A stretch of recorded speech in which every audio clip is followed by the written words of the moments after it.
Yo, what's going on guys? Welcome back to this channel. My name is Daniel and today we have a very special unboxing and install. Honestly, it feels like it's early Christmas for me, at least for the E46, because Status Group has sent over a BMW CSL carbon fiber console. Of course, shout out to Nate over at Status Group for hooking me up with this. I know he has been working very hard and diligently over at Status Group. Now, just a disclaimer before we get into this video, I am not responsible for any of the damages you do to your car if you were to follow this video as a tutorial. Once again, this is just based off of my own research and my discovery. Please do your own legwork before you attempt any of this work on your own car. Getting straight with the unboxing, it was a huge box to begin with. Now, the box itself was very lightweight. I think it weighed less than 3 pounds, and even the UPS driver was like, what's in here? Like, there's nothing. It feels like just like a box. I was very pleased with the amount of protection it has wrapped around,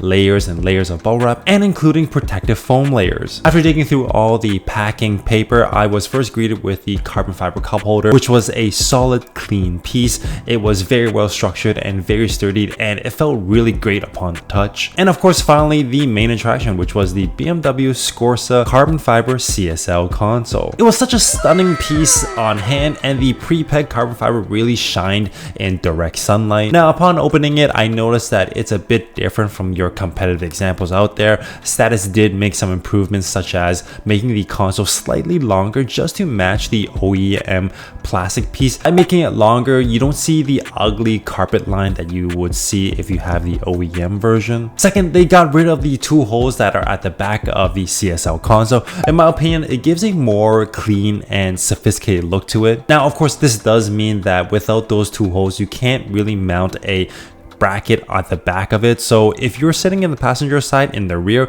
you kind of can lift it up maybe a little bit. Now, of course, I haven't tried lifting up myself. This is a piece that I hold very close and dear to, so definitely I am not going to tamper with it, and I don't think my passengers will tamper with it as well. Aside from that, I was very relieved to see the hazard switch frame already attached to it. I was going to buy the OEM version, which was fairly priced around, I think, $32 USD, but unfortunately this piece is back ordered until late February, and on eBay they were selling for close to $100, and I am definitely not going to shell out $100 for this frame. Moving down the console, the e-brake boot itself came attached as well. This is something, of course, you need to order with the console. Some of you might think that you could reuse your existing e-brake boot, but this is not the case when it comes to the CSL version, and the reason for that is the CSL console version is a bit longer compared to your standard OEM plastic piece. Therefore, when you are checking out the CSL console, you have to make sure that you order a new e-brake boot with it. Looking at the back, there is an authenticity sticker with production date from Status Group. I feel like this is a great stamping to guarantee its legitimacy, and of course it acts as like a warranty card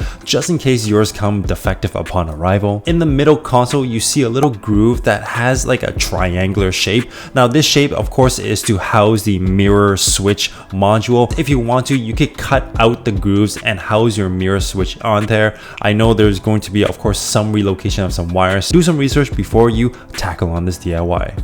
And last but not least, to accompany this is the carbon fiber cup holder. And of course, this little cup holder goes into the back of the storage unit where you see a giant rectangle area. The cup holder itself is very well made, like I said, and it could hold your standard coffee cup. My thoughts on this cup holder is it's a bit tight, and I was very hesitant to kind of force it down due to the fact that I don't want to scratch it and I don't want to break it as well. But if you are an enthusiast that definitely needs a cup holder, this is your ultimate solution. I think the most impressive thing about this CSL center console, I would say, is how lightweight it is. Now, when I went to weigh it using a small scale, it weighed only around 524 grams, which is equivalent to 1.2 pounds. I think this would be great for those who really care about weight savings when they're tracking their car. If you find that the center console is really weighing your car down, I'm not sure why it'd be such a big factor when it comes to weight, but if you really want to get rid of it, this is a very good solution. Now, with the first impressions done and dusted, let's jump into the install. Now, the install was quite easy and straightforward. I'm not going to go into detail of things of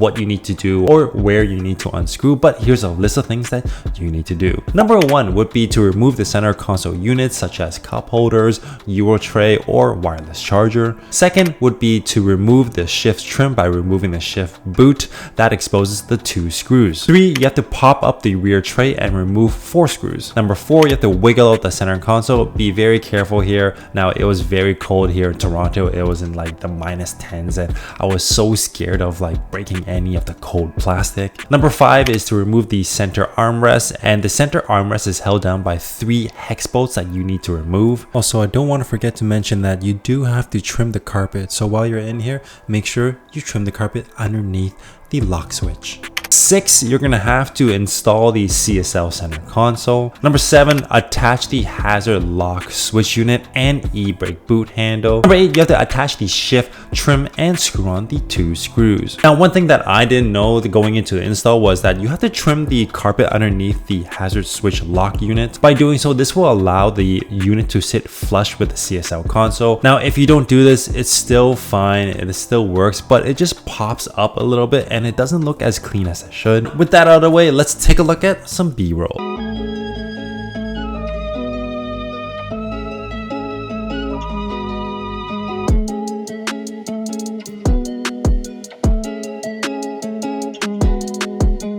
So there you have it, guys. This was the review and install of the Status Group BMW Scorsa CSL carbon fiber console. And of course, if you want to order your own, they come in 1x1 weave, 2x2 weave, and fiberglass. One that I have on hand is the 1x1 weave, and in my opinion is the closest thing to the OEM CSL console. And if you want to get yourself one, I do have a coupon code for you. Make sure you use Hello Daewon Choi before checkout to save yourself a little bit of money on the console, and of course other products on the website as well. If you haven't already done so, please check out my merch in the description down below. I made a tee a while back and I definitely think it is a banger. But aside from that, let me know in the comment section down below what you think of this mod and if you will be doing this. Please make sure to like, share, comment, and subscribe to my socials. It really helps me in the long run. On top of that, thank you for watching and see you next time.